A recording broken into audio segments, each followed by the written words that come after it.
Bonjour, bienvenue sur notre chaîne Automoto à fond dans les tours. Nous sommes aujourd'hui au Portugal, sur la côte atlantique. Nous essayons la toute nouvelle Renault 4 qui revient à la vie sous la forme d'un SUV urbain à motorisation e-tech et 100% électrique. Alors, cette R4 aux allures de baroudeuse est conçue sur la même base que la Renault 5. Elle bénéficie donc du même moteur de 150 chevaux alimenté par la même batterie de 52 kWh. Cette Renault 4 e-tech par rapport à la R5 s'appuie sur un empattement allongé de 8 cm. Il est de 2,54 m sur la citadine, de 2,62 m sur la R4. Les porte-à-faux ont également été allongés, ce qui nous donne une auto de 4,11 m en longueur totale, contre 3,92 m à sa petite sœur. Cela permet de rentrer une planche de surf dans la longueur de la voiture en rabattant le dossier du siège passager vers l'avant, mais surtout, les conducteurs de plus de 1,80 m qui, sur la R5, se cognent les genoux contre les tableaux de bord, se sentent plus à l'aise. Cela offre également un peu plus d'espace aux passagers des places arrière. Tout l'on bénéficie d'un volume de coffre de 420 litres contre 326 à la R5, avec un espace de 35 litres sous le plancher pour les câbles de recharge. On note que le seuil de chargement du coffre a été abaissé de 16 cm par rapport à la R5. C'est l'un des plus bas du segment. Alors notez que la finition iconique permet de disposer d'un haillon motorisé, alors que le siège avant rabattable est disponible dès la finition Techno, soit le deuxième niveau de finition. Cette Renault 4 e-tech, comme toutes les créations néo-rétro, cultive un air de famille marqué avec son ancêtre. D'une certaine façon, c'est même caricatural, puisque le bas des portières reprend les stries de protection plastique qui figuraient sur les finitions TL dans les années 80, alors que la vitre sur la custode est juste suggérée. Et l'on trouve le même type de poignée de portière. Sur la face avant s'étire sur toute la largeur une grande verrière noire, plate, qui fait office de calandre. Elle évoque évidemment celle du modèle d'origine, telle qu'elle était dans les années 80.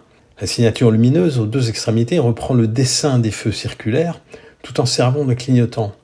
Au centre de cette calandre, on trouve le nouveau logo Renault. Il est éclairé, ce qui est une première sur ce segment. À l'arrière, les feux sont intégrés à un support proéminent posé sur le bout de l'aile, donnant l'illusion de déborder sur le haillon. Ces feux dessinent un rectangle vertical aux angles arrondis. À l'intérieur, on trouve des segments lumineux horizontaux qui servent à la fois pour les clignotants et les feux stop. L'intérieur est quasi identique à celui de la R5 avec le même tableau de bord capitonné, les mêmes écrans contigus. Le tableau de bord comporte une partie verticale sur laquelle s'affiche l'inscription lumineuse Renault 4. L'écran central de 10,1 pouces est légèrement orienté vers le conducteur. Il fonctionne avec l'interface Google, avec une pléiade d'applications qui rendent Apple CarPlay et Android Auto inutiles.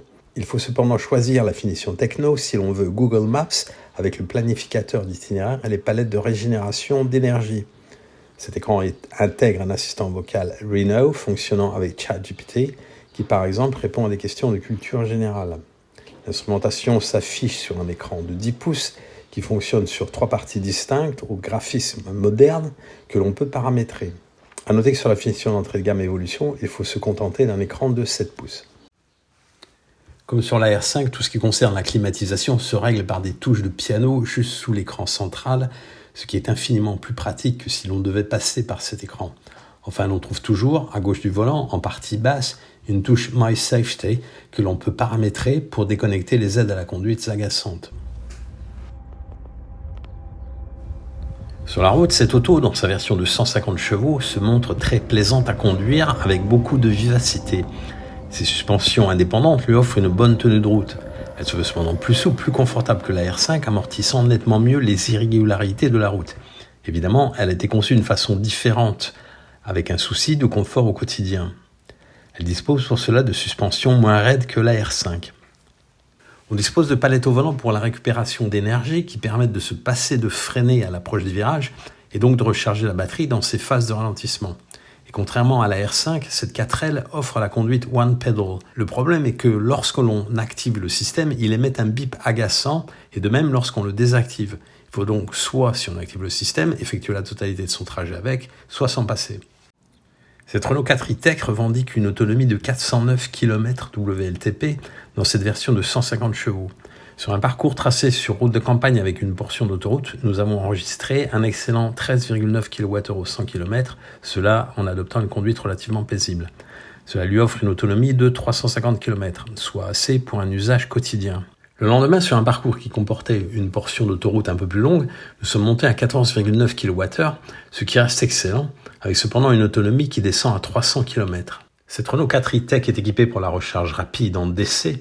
Elle se contente d'une puissance de 100 kW, mais ce n'est pas si mal. Il lui faut 30 minutes pour reprendre de 10 à 80% de capacité. Elle bénéficie également d'une pompe à chaleur qui permet de préchauffer la batterie avant la recharge. Cela fonctionne avec le planificateur de trajet. À noter qu'elle recharge en AC à 11 kW. Alors, cette auto est aussi équipée de la gestion bidirectionnelle V2L et V2G qui permet d'utiliser la batterie de la voiture comme source d'énergie pour des appareils externes et de réinjecter de l'électricité dans le réseau.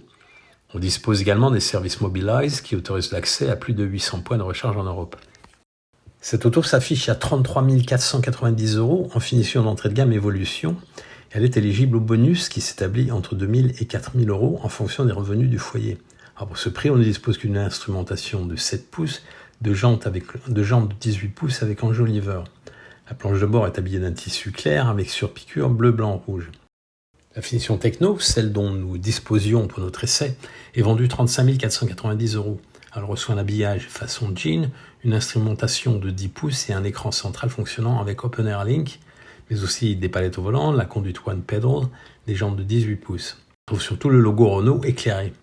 La finition Iconic, à 37 490 € ajoute le système de stationnement automatique, le toit noir, un tissu pied de poule, etc. Cette Renault 4 e-Tech est également disponible dans une version Urban Autonomy avec un moteur de 120 chevaux et batterie de 40 kWh pour 29 990 €. Lors de notre essai, on nous a aussi présenté une version à toit découvrable avec capote en toile, mais elle n'était pas disponible au lancement. Cette version Sun, telle qu'elle est appelée, devrait être lancée à l'automne.